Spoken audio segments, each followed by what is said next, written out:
It is a hard decision to walk away from that. But when you feel like you are called to serve more people, sometimes like you just have to follow that calling.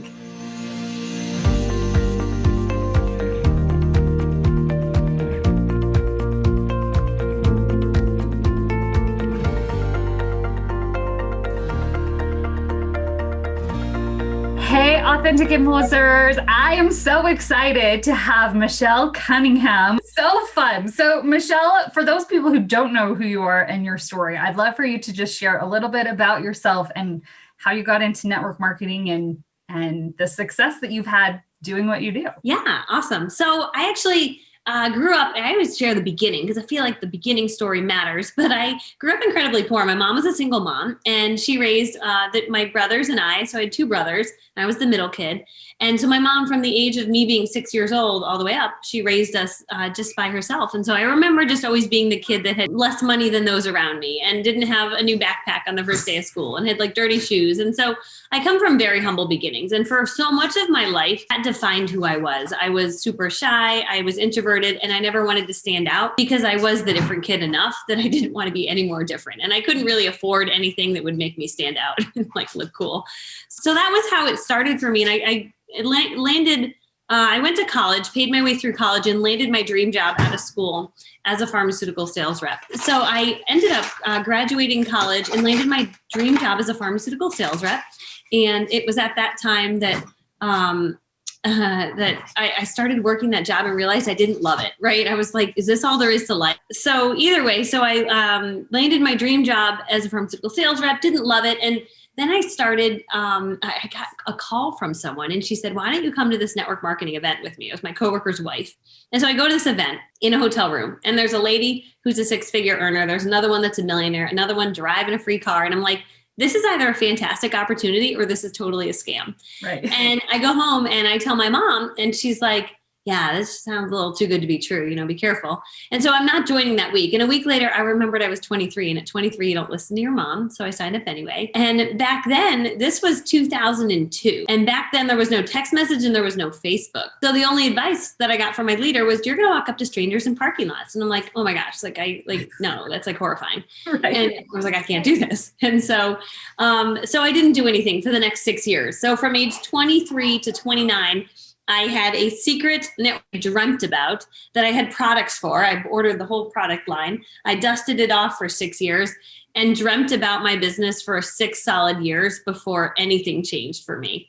And so that's my very inspiring beginning story. And I'm sure there's so many people that's maybe where they're at right now. And they're like, is there really more to this? Yeah. And so I think the cool thing about my story is that I was broken and stuck for so long that anybody can be broken and stuck and get unstuck. Mm-hmm. And so it was at 29 years old, I was fed up enough with my corporate job, right? I just hated working for someone. I was in commercial real estate in 2009 when the market crashed, working with a bunch of they were, I guess arrogant would be a good word, males that were just really high stress, weird, didn't love it. And it was at that time I wanted to have kids. And I knew that this wasn't the life that I wanted. I didn't want to work 80 hours a week at a job with a bunch of guys that didn't like me and were competitive and weird. And my Christian morals were like, this feels wrong. Go find something you love. And so the only thing I could think of, because I have really no other skills, or at least that's what I told myself at the time, was I could do this network marketing thing maybe. And so I went online that night and found a lady that lived in my town who sold for the same company. And I said, can you show me how to do this? And she's like, sure. And she was not my upline. She was just a nice person who didn't get paid on my success, which is kind of such a cool part of the story. Mm-hmm. But she kind of mentored me and said, do this. And I started to follow her systems. And 6 months later, I went from a team of just me and no customers to 6 months later, a team of 50.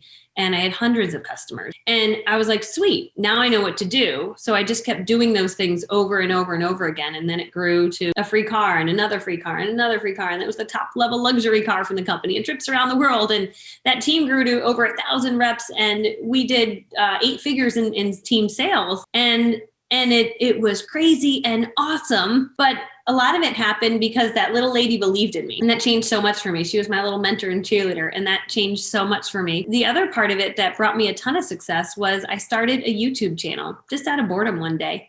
I started training on how to have success in network marketing, just doing the silly little things I was doing. And people started to find me online and asked to join my team and asked to buy products from me. And what I didn't know I was doing was attracting people to me from my online presence. Like, right. right? I was like, oh, this is cool. People found me online. That must be weird, like a scam. And then I was like, no, these people are awesome. And so I would say I would have had probably 1/3 of the success that I had in network marketing had it not been for my online presence. And I looked at a lot of the top network marketers that were out there, and I'm like, oh, maybe they're some of us think, oh, well, they got to be the top and then they built an online brand. And I was like, no. What if they built the online brand and that got them to the top? Right. And so I was like, I don't care. I'm going to just build an online brand. I'll get some photos done. I'll do some branding. I'll make it look beautiful. I probably went on Social Tenacity. I was like, okay, what'd she do? Okay, oh yeah.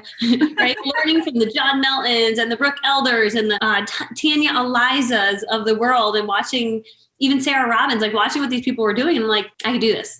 And so that changed so much for me. And what ended up happening is I spent 17 years with that company, had a ton of success, and was doing training much like you do, Brooke, online. And that grew so big that I kind of had to make a choice. And there were some limitations staying with my current network marketing company where they're like, well, you can't do this, you can't do that. I'm like, you can't, what? I want to help people. And so I actually left after 17 years with the same company, left to become a full-time network marketing coach and serve people all over the world and help them like do what I've done and get great results, because sometimes you just need someone to show you what to do. And so I love that. I love just showing people, just like you do, Brooke. You know, we all have a different way that we teach and different things that we show, but it's so fun. It's so fun to be a coach now and to help people. Yes. Awesome. And your story is like very similar to mine too. Like I did all of those things and built all my business online and everything and wanted to help more people. And so I ended up having to leave my network marketing company as well, because they weren't supportive of me going out and teaching the secret sauce, to network marketers across the world. And so like, it is a hard decision to walk away from that. But when you feel like you are called to serve more people, sometimes like you just have to follow that calling. Yep. Totally. Yeah, it's the same. It's exactly the same. Well, and you focus mainly on doing video, like Facebook Lives, YouTube. So let's talk a little bit about that. Like, what are some of the things that listeners can do that they can like start implementing in their business right now to start seeing massive results in their business? Yeah, such a great question. I think that for me as an introvert and a person that's like, oh, I was always so worried what people thought about me, which now I always run by the saying, what other people think about me is none of my business, right? Which I believe we should all think like that. Right.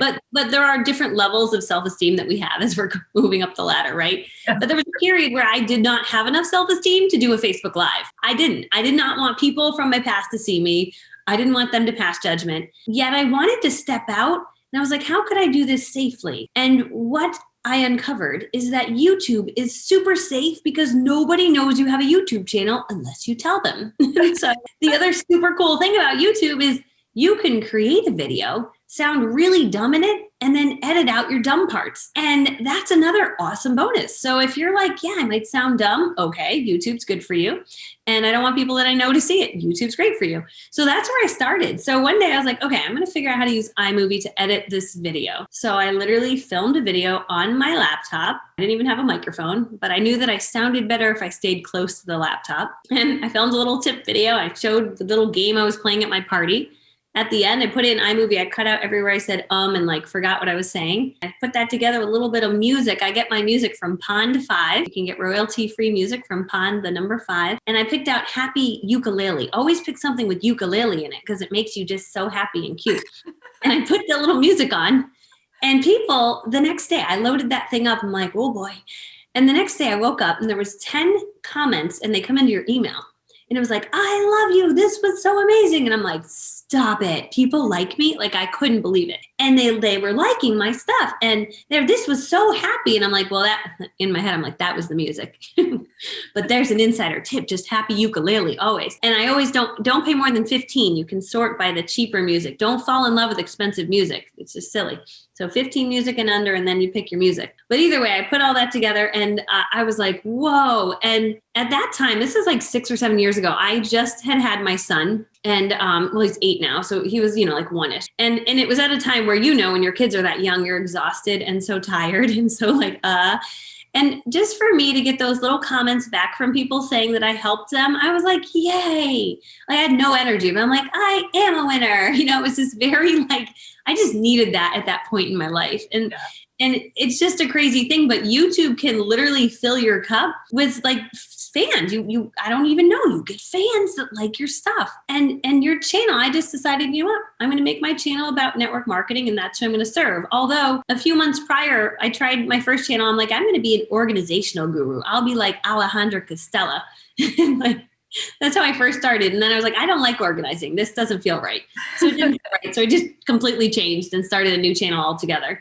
So that's another tip is you may not know exactly right away, but just get started. And then, 6 videos in, if you're like, this is not my thing, just switch it up to what is your thing. Well, and I think back when I started my YouTube channel, and the videos are still up, they're bad. Cause I thought that they had to be very professional, and I made my own teleprompter and everything. So I would say the right thing and all this stuff. And I look back and I'm like, those are the stupidest videos, but it does. People find them, and then they get connected with you and they love your message. And then they don't care that you feel like you're dumb when you're doing it. Totally. Yeah. And it's actually great to look back on. Like when I do training, I'm like, let me show you my bad channel, the organizational channel. I couldn't even fit the banner in the YouTube area. Yeah. So it's my nose. This is a shot of my nose. And it's like, I'm going to teach you how to organize, because there was no Canva back then. So I was like, I can't figure out how to make the banner fit. It's kind of good to show that stuff, that it doesn't have to be perfect. It's sometimes throwing spaghetti on a wall. Just get it out there, see what happens.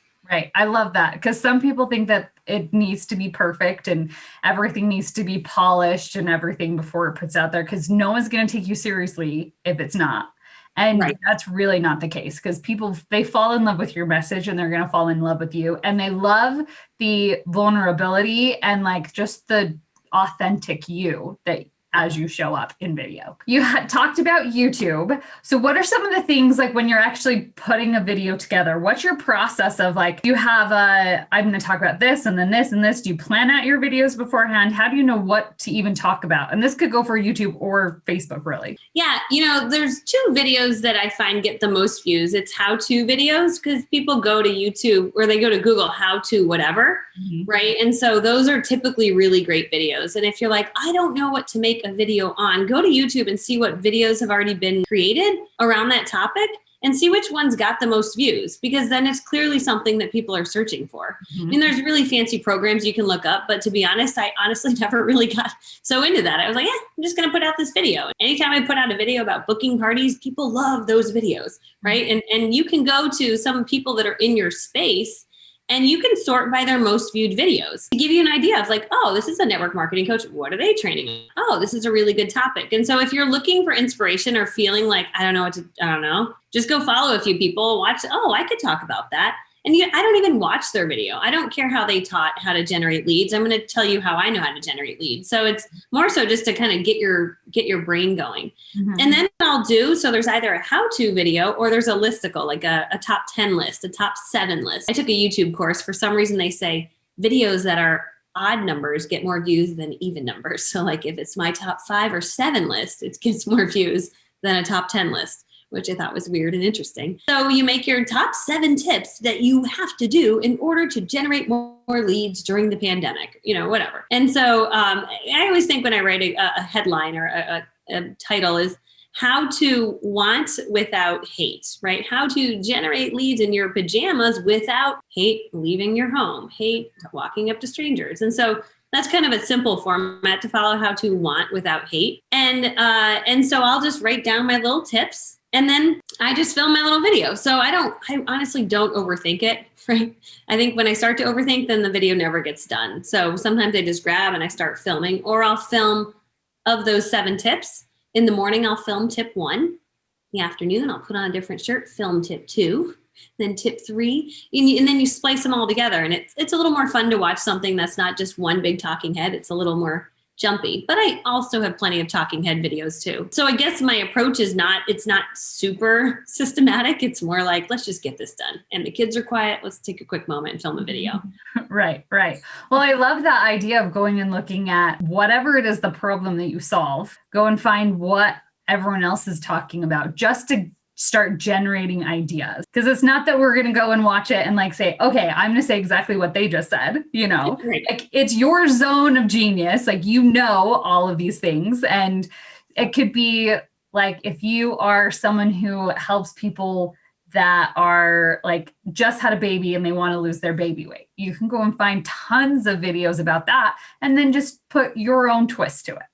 Yeah, totally. It's really that simple, you know? So, and you can take it really complex and Google how to make sure my videos rank and how to find the perfect keywords. And so you can do that, but I've gotten a million video views not really knowing a whole lot of that. And so sometimes we can overthink, like, I can't do it till I have it perfect. Well, you know, I can go and clean up some of that probably on the back end, but I'm just not so worried about all of that. So, but it does, you know, it certainly does matter. But I guess the point is I accidentally got a million video views, not really knowing all that. Yeah. So like you can do it. Right. Yeah. Just, even if you do it kind of wrong, like I did, it still kind of works. Yeah. So. You have shared so many great tips with us. I am going to even start looking up videos about how-to videos and get some ideas going. Because sometimes you get to where you think it's the bottom of the barrel. You're like, I've talked about everything. What can I talk about now? It's going to come up with a bunch of new ideas. So I'm definitely going to try that one out. Michelle, if there are people who want to know more about you, want to see like maybe your YouTube channel or, you know, get tips from you, where's the best place for them to find you? Yeah. So great question. I have my website kind of has, you know, a lot of free resources on it. So it's michellcunningham.com. And then you can see all of my free stuff that I have available there, and it's all right there for you. Thank you. It was so much fun being on. I just appreciate you, and I feel like I know you, so it's awesome. Yes, this is so fun. So awesome. Well, everyone go check out Michelle's website, and we'll see you guys all later.